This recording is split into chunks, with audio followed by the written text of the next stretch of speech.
At some point, someone told you banks take your money and lend it out. That sounds reasonable. It's also mostly wrong. Here's the uncomfortable truth. Most of the money you use every day was never printed. It was typed into existence, quietly, legally, by banks. And once you see how that works, it's hard to unsee. Picture this. You wake up, you check your phone, your bank app shows a number. That number feels solid, earned, real. Rent depends on it. Groceries depend on it. Your future depends on it. But that number isn't cash sitting somewhere with your name on it. It's a promise. And promises behave very differently than physical things. This matters right now because debt is exploding, housing feels impossible, prices don't behave the way we expect, and people keep asking the same confused question. Where did all this money come from? The answer makes people uneasy, because it suggests the system isn't scarce, it's structured. Let's rewind. Imagine a world. Banks actually work the way most people think they do. You deposit $1,000. The bank locks it in a vault.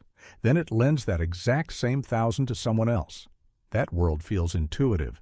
It's also not our world. In the real system, banks don't primarily move money. They create it. Here's the simplest version. You walk into a bank and apply for a loan, a mortgage, $200,000. The bank does not check whether someone else deposited $200,000 yesterday. It doesn't wait for a truck full of cash. It doesn't dip into a pile of savings. Instead, something stranger happens. The bank opens a spreadsheet. On one side, it writes, loan asset, $200,000. On the other side, it writes, deposit liability, $200,000. And just like that, new money exists. No printing press, no vault, no gold, just accounting. Your account balance goes up by $200,000. You can spend it. The seller accepts it. The economy treats it as real, because functionally it is. This is the core mechanism most people never learn. Loans create deposits, not the other way around. Banks are not limited by how much money they have. They are limited by rules, risk, and confidence. And confidence is the fragile part. Now let's slow this down, because this is where the disbelief kicks in. When the bank gives you a loan, it gains an asset, your promise to pay it back. At the same time, it creates a liability, your deposit. From the bank's perspective, the balance sheet balances. From your perspective, you just got money. From the system's perspective, the total amount of money just increased. That's not a loophole. That's the design. This is why money expands during booms and contracts during crashes.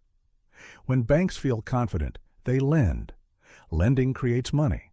Money chases assets. Prices rise. When banks get scared, they stop lending. Money stops being created. Existing loans get paid down or default.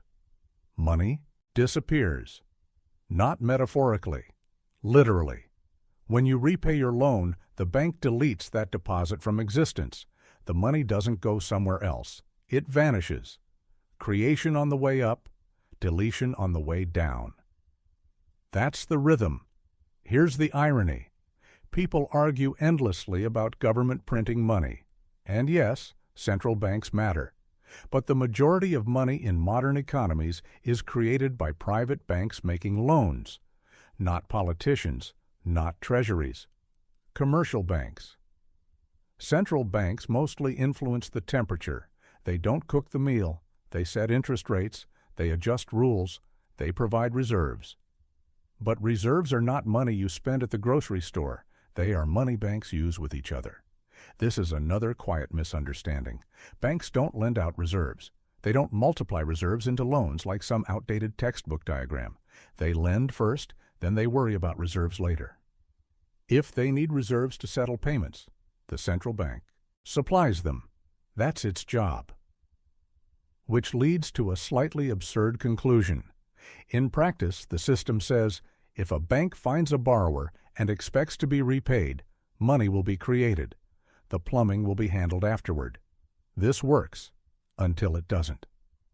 Now let's talk about the uncomfortable math. Every dollar created through lending comes with a matching dollar of debt. Money and debt are twins.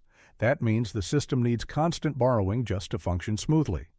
Old debts must be rolled over. New debts must replace old ones. Growth isn't optional, it's structural. This is why paying off all the debt is not just unrealistic, it's destabilizing. If everyone paid down debt at once, the money supply would collapse. Businesses would lose revenue. Unemployment would spike. Assets would crash. The system survives by keeping the wheel turning. And here's the quiet tension most people feel but can't quite name. Your savings depend on someone else borrowing. Your job depends on money continuing to exist. Money depends on debt not being repaid too quickly. Stability looks suspiciously like a controlled imbalance. Now contrast the hype with reality. We're told banks are conservative, boring, safe. But they sit at the center of a system that creates purchasing power out of trust. Trust in borrowers, trust in growth. Trust that tomorrow will be slightly bigger than today. That's not boring, that's fragile. When trust holds, everything feels normal. When trust cracks, the same mechanism that created abundance accelerates collapse. This is why financial crises feel sudden. They aren't. They're confidence events. Lending slows. Money stops being created. Debts remain. And suddenly, there's not enough money to pay obligations that made sense just months earlier. Same rules, different mood. Zoom out even further. This system quietly shapes society. It rewards asset ownership over wages. It inflates housing when credit is cheap. It pushes risk into the future.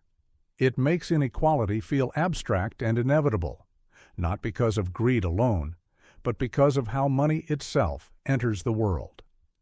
And here's the final twist. Most of us live our lives trying to earn money that banks create in seconds. We trade time for numbers that appear with keystrokes. We compete inside a system where the scoreboard is expandable. Once you see that, the question changes. It's no longer, why is everything so expensive? Or, why is there so much debt? The real question is quieter, more unsettling. If money is created by banks when they believe in the future, what happens when they stop believing?